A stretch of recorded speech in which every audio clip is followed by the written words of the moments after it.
We have a lot going on in this week's video, so stay tuned. We will be installing a reverse osmosis water purification system, the kitchen sink including the faucets and drain, a tongue and groove accent wall, the kitchen backsplash, and microwave. We are Red and April Off-Grid. On this channel we are sharing our DIY off-grid home build, and we invite you to follow along. Now that the concrete countertops are sealed and dry, I'm ready to move on to the next step, which is the kitchen sink. But before I can do that, I need to take a look at this RO system and figure out how to fit it in. We used a salvage set of cabinets, and so it didn't come with a full-sized sink cabinet, and so we had to make another one work. And so the cabinet that the sink is in is only 27 inches wide. It's pretty small. And we got the biggest sink we could find that would fit in there, which is 25 inches, so it's really tight. So I don't have much space underneath the sink to work with. And I've also never installed an RO system, so I want to unpack this and kind of put it in place and see how it'll all fit in before I install the sink. Just get it all set up. It's easier to do when you can look down through the top hole and everything. So that's what I'm doing here. I've unpacked it. I've kind of figured out how I'm going to set it in, and now I'm working on the sink itself. Now that I've got a plan on the RO system. I went ahead and installed the drain on the sink. The drain came with the sink and looks real nice on it. And now I'm setting it in place just to get a feel for how it fits, and so I can see exactly how the drain system underneath needs to be hooked up and make sure my setup with the RO system is working out. I actually ended up switching around the RO system. I put the tank in the front, whereas I had it in the back because I needed more space for the drain. And so all that kind of layout stuff really helped it go smooth once I finally did the install. I think I've got it pretty well situated now, but I don't believe I have all the parts I need. So I'm kind of making sure it all fits up together and then getting a good parts list together so that next time I go to the store, I'll have everything I need. Well, it's getting late in the evening and it's starting to get dark earlier now. You know, through the summer we were working from about 10 in the morning to 7 at night before it got dark.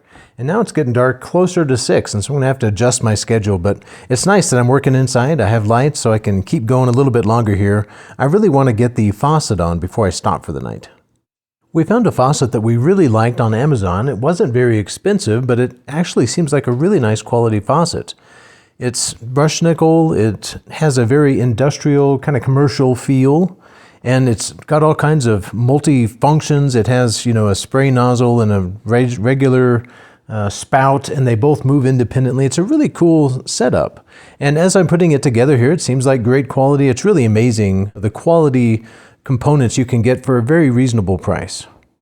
This faucet is also a single hole mount faucet, so it all comes through one hole in the sink there, and it's really easy to install. One thing I liked about it too is that it came with these flex hoses already attached, so I didn't have to buy separate flex hoses, which normally you do. These hoses attach directly to the valves, so really nice that it came with that. Super nice faucet in general. I've almost got it installed. I'm just tightening it up and making sure it's all aligned and oriented and tight. So this is almost on, and next I'm going to be moving on to the RO faucet.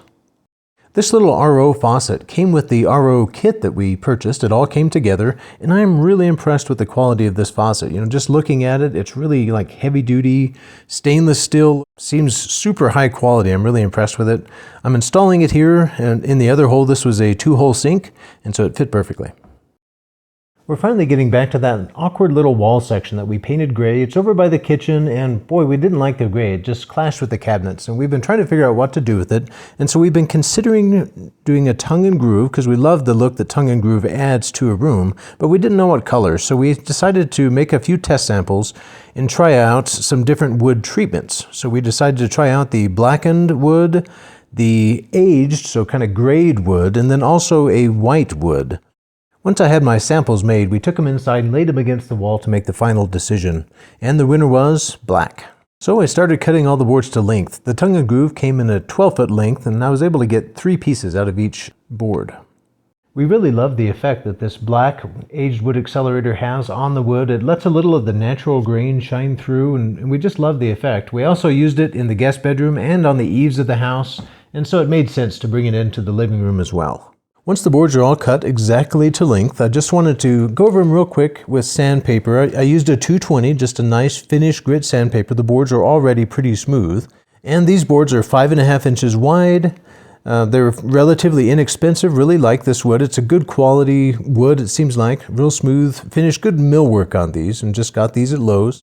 The next was to apply this darkening agent. So this is a natural darkening agent that accelerates the aging of the wood, and it also uses just a little bit of dye to get that really dark black effect. Makes a really nice effect. Some of the wood grain shows through, and you don't have the fire danger and all the mess of Shoshugiban, but it gives a very similar appearance. I'm using a pure natural tung oil mixed with citrus solvent to finish this.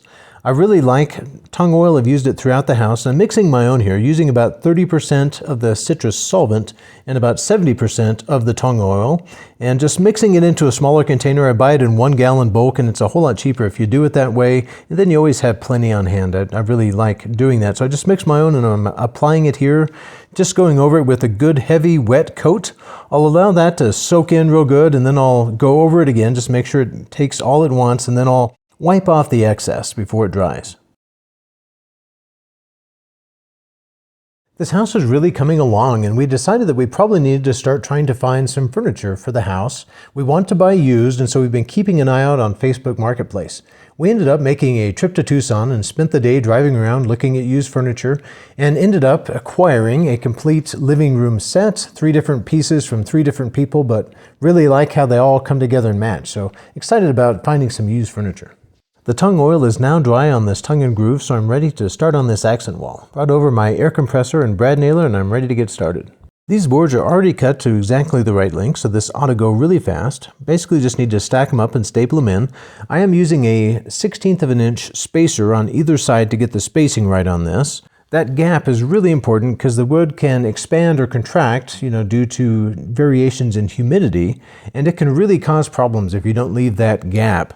And so once that gap is in there, I just staple it in. I'm also putting a level on it occasionally to make sure I stay level. This is going quick. I'm already up to the lights, and of course I need to cut out little notches around these light switches, just cutting it out the same size as the box. So I had to go back to the shop and cut those notches out, and coming back in here just to do a quick test fit. And that's looking really nice. I think I'm going to be able to go ahead and nail this in place. And since this fell right in between 2 boards, I'll just cut the top board to the same dimensions and put that in. I have to cut a little less deep, but the widths are all the same, so it'll be easy. I'm actually just transferring some marks from the previous piece there, and I'll take it back and cut out those notches. Quick trip back to the shop, and I have this second board cut, and all that looks really good, so I'm going back up with it. I have April coming over to help me hold those spacers in. They want to fall out. As soon as you take your hand off the board, the spacers want to fall out, and so it really worked good to have April help me hold those spacers in while I got the board nailed and secured. I'm getting close to the top now, and this is where it gets tricky because that last piece you have to be able to fit that groove in, which can be kind of difficult. Fortunately, the last time we did this on the accent wall, some of the viewers recommended leaving the last 3 boards unattached so you can kind of bend those boards out and fit the last piece in, and then push it all in together, and then nail up those last 3 boards at the same time. And so thought that was a great idea, never thought of that. So that's what I'm using here. I did want to get this last board really tight because I don't want a piece of trim up against the ceiling. So I want it to be a really nice tight fit. And so it took me a few trips back and forth to get it just right. But once I got it fitting, I was able to just slide it in and put all 3 of those boards in at the same time and nail them. That worked really well. We're finishing these out with that same metal trim that we've been using. It's that L-shaped drywall end cap. I love the way this stuff looks, and it goes on really fast. So put a strip of that down each side. While I had my brad nailer out, I decided to go ahead and mount these baseboards in place. I had them cut, and April had painted them to the same color of the cabinets. So I just cut those to length and used the brad nailer to attach them. I also did use a little bit of construction adhesive on these before I nailed them on. I just made up a bunch of this, way more than I needed, and then I was able to just cut the links out to fit. It's nice to get these installed. It's one of the last steps to finishing up this kitchen, the kitchen cabinets part of it here. It really looks nice to get these on. It makes a big difference. Well, we purchased all the plumbing supplies, so I'm ready to go ahead and start installing the RO system and the sink. Installing the RO system is pretty much just mounting the major components that it comes with and then connecting all those components with various small tubes. There's actually about 5 tubes that you got to put on to connect it to various things. It's an interesting system. It connects to the cold water, so it takes the cold water in, runs it through like 4 filters or maybe 5 filters, and then it stores the clean water in a pressure tank. It has to store it in a pressure tank because it's a really slow process, so it's not able to produce enough water on demand, so you have to have a backup supply. It's really interesting. It also wastes some water in the process that it uses, so it has to be connected to the drain, so it may not be the most efficient system to use if you have really limited water supply. But with those drawbacks, it does produce some of the cleanest water that you can get for drinking, and it really tastes good. We really love these systems. This particular system is one that I bought on Amazon. It's a compact design. I knew I needed to fit it into a small place, so I bought the compact system, and I've been totally blown away by the quality of this system. It's just a little over $100 for the entire system, and the quality is just amazing. Everything you could possibly need is here. All the fittings that they give you are really top quality. They give you pretty much everything that you could possibly need to install it in a variety of situations. Anyway, just blown away by the quality of this system and what you can get for your money these days. Here I'm just mounting and connecting some of the final components. You can see the cold water line coming up. I'll be teeing into that, and you can see the fittings I'm using for that here, and I'm just getting everything kind of attached and secured and anchored so that everything fits in real nice and clean. I've also got the hot water line ready, and it's got a tee off for the dishwasher, getting it all prepped and ready. Pretty soon I'll be ready to set the sink in. I'm now doing a final test fit for the sink, so I'm going to leave it in here. I'm going to scoot it around and get it in exactly the right location. I want to make sure I got an equidistant spacing underneath and room for clips and whatnot underneath. Once I get that all lined out and perfectly positioned, I will mark it with tape. So the tape serves 2 purposes. It allows me to get it back in exactly the same position once I install it for the final time, and it's actually going to keep the silicone that I'm going to be putting around the edge from squeezing out onto the cabinet. With everything marked, I'm ready to remove the sink and apply the silicone to the edge. I'm just doing a thin bead around this edge. Thin but continual bead. Once that's all ready, I just need to set the sink in place carefully, try not to get the silicone on my fingers. All right, it's setting down in place. Just make sure it's perfectly aligned with the edge of that tape. Press that down, and then I want to wipe off the excess. So April's in here, she's wiping off that excess silicone that's squeezed out around the edge. This all needs to be done pretty fast, so the clock is ticking here because you want to be able to peel this tape before that silicone dries. So once that excess silicone is wiped off, you remove this tape as soon as possible while that silicone is still a little bit wet, and then a little bit of final cleanup with an alcohol wipe and you're good to go. Now I'm under the sink making those final connections. With all the prep work I had done, this was really easy. It was just a matter of threading on some fittings and tightening those up, and the drain all lined up really good, so that went quick, and now I'm doing a test. It works. This looks really good. This is going to be so nice. So just checking this out, checking out the little features of this faucet, trying to figure out how it works. It's got some different options for spraying and for the water to come out. Anyway, this is all really fun. It's nice to see this working. So excited to have a working kitchen sink. And the drain's not leaking. That's always a big deal. I've had trouble with drains in the past, so the drain's not leaking. No leaks anywhere. This all looks really good. Now onto the RO system. There is a startup procedure that you have to follow when you're doing this. You have to purge some air out of some parts of the system, get the water to go through all those filters, and then to start filling up your pressure tank. So it takes a while before you actually get water out of the RO, but here it's coming out. I'm so happy. I'd love to see this water coming out. I love these RO systems. We've been using a filter pitcher for a while, and this is such an upgrade. These are so nice to have. We did go through the rinsing startup cycle with this system. You have to fill it up and empty it a few times just to clean out the filter in the tank.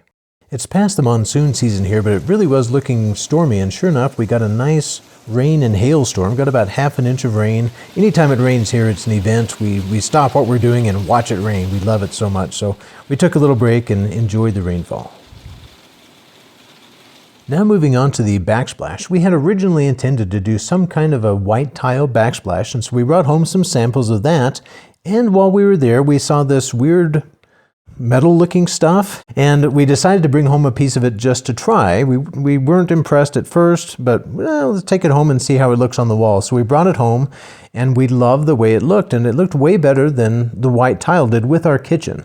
And so we ended up going with this cool metallic backsplash. This product is really neat. We didn't even know they made this, so it looks like the stamped metal tiles that you used to see on ceilings in old buildings. It's really cool stuff, but it's not metal. It's some kind of plastic or vinyl.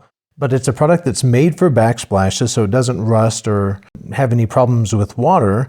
And it cuts really easy. This was really easy to install. Basically, you just cut it with scissors and glue it onto your wall. It's really neat stuff, and we love the look. It looks really metallic. It looks authentic. When you're standing next to it, it looks just like those old tiles. And in fact, I had considered putting those tiles on the ceiling of the kitchen, but moved away from it. It was kind of expensive, and I thought it might be too much. So I'm so pleased that we like the look of it, and we're still able to bring in the look of the tin tiles into the kitchen.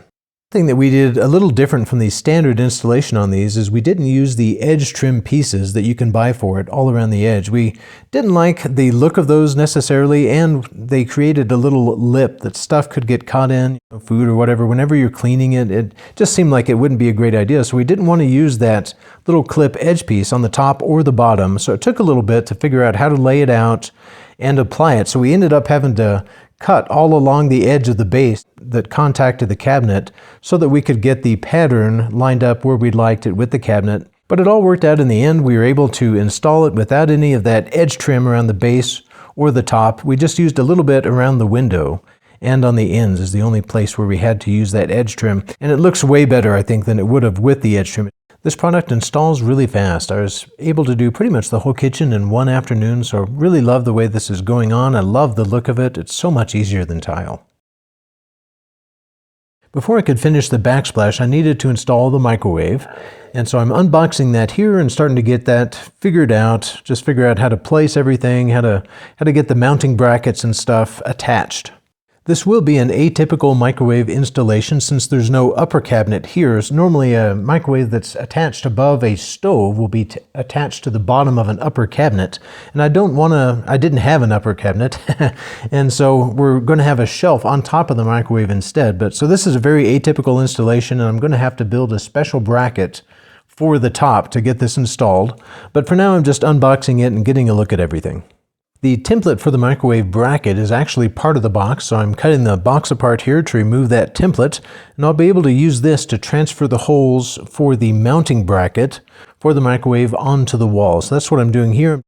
Once that was done and ready, I'm trying to find the studs now. I have to try to hit at least 2 studs on this install in order for it to be firmly attached, and so I'm figuring out where my studs are. I built this house not that long ago, but it's amazing how fast you forget where things are, and they need to be precisely located so that you don't miss them. So having a stud finder was really handy, and they actually work these days. I had an old one that I had bought way back in the day. It didn't work hardly at all. It was horrible, but the new ones work great, and so I was able to accurately locate the studs, and now I'm putting up the mounting bracket. Once the base bracket was mounted and attached, I had to figure out how to fabricate and then install a upper bracket of my own design. So that's what I'm doing here. I'm just measuring things, figuring out how to build a bracket that takes the place of the upper cabinet. It was a little tricky. So I kind of got the design figured out, and then I had to transfer the holes exactly so that the holes came through in the right place. This took me a little bit, so this is the much abbreviated version of me figuring out how to do this and how to properly locate those holes and get it all spaced right. But eventually, I got it to where it looks like everything's all lining up, and after double and triple checking everything, I think I'm good to go. And now I got to figure out how to mount it to the wall. I have to hit the stud in a couple places with this too. So I'm doing that, and as you can see, I cut a hole through for the wire. I got to bring the microwave wire up through this as well so that I can attach it to that plug you can see just above there. Anyway, this is all looking good. The plug hole isn't big enough. I had to go back in and actually cut a slot out so that I could get that wire in. Okay, second try here, putting it up. The cord fits, that's great, but nope, it's not going to work. take it back down. I realized that I didn't take into account there's a little lip on the side of that cabinet that sticks out about a half an inch. It's the face. It sticks out about a half an inch, and I didn't take that into account when I mounted these brackets. So I'm going to have to move them over. Actually, I think I can just re-drill the holes in the top piece, leave that one in place, but the bottom bracket I did have to move over just a half an inch. Fortunately, there were some different holes. They give you lots of holes to choose from in that bottom bracket. And so I was able to just reuse a couple of those holes, and I'm good to go. So I'm up for the third try, and it looks like this is going to work. Third time's the charm. Once I verified that everything was fit, it just takes 2 bolts to hold these microwaves in. They're big bolts, but the bottom bracket, it just fits into some slots, and then there's 2 bolts on top that actually hold it in place. Nice to have that installed, and we're ready to get going on the backsplash underneath the microwave and above the stove.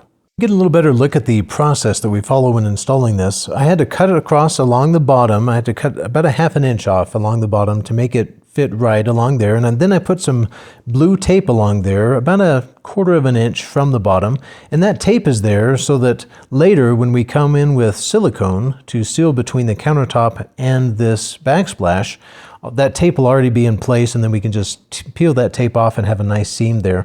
I also use that to help me cut a straight line along that bottom when I had to trim the bottom off. Once everything is fit and it's cut in place, and like I say, it's really handy, you can just use scissors for that. You put glue along, put quite a bit of that in a back and forth pattern, make sure it's covered with this adhesive cement. It works really good. It's just a Gorilla Glue white construction adhesive, and this stuff works great. Once you put it in place, it doesn't move and it sticks wonderfully. I really love this stuff. Also forgot to mention, before you put the glue on, you're supposed to clean the backside of it with alcohol first. I'm getting ready to put the last piece on, and I'll have this all finished up. I just put this last piece on, and I did use some of the edge trim that they sell. You can see me putting it on there. And that finishes up that outer edge, which will be exposed. And this is all finished up and looking good. I'll let this glue dry overnight, and then we'll be able to apply the silicone. We're ready to finish up this backsplash by applying that bead of silicone between the bottom of the backsplash and the countertop. And so to do that, we're putting in a little more tape. We had to tape the countertop itself and put in a few little pieces of tape along the backsplash to finish all that up. And we'll be ready to put that bead in. So the silicone we're going to use for this is a metallic silver silicone. We had used it in the bathroom around the tub, and we really liked it, and we realized that it would match this stuff perfectly because it's metallic. It's just exactly the right tone. But we went to get some and we couldn't find any, so I had to special order it. Apparently they stopped making it, and the only way I could get it was from a user on eBay that apparently had a stash of this stuff or a stockpile. But anyway, so I ordered some off eBay, it came in, and we're applying it, and it looks so nice. It's the exact right tone. It blends in perfectly with this backsplash. We're working fast here. As soon as we applied that, we just smoothed that in with the finger, and then we're immediately removing this tape while it's still very wet. April is helping me here. We're just working as fast as we can to get this tape off while it's still wet, and it's looking really nice. That made the perfect transition, and it blends seamlessly into these concrete countertops.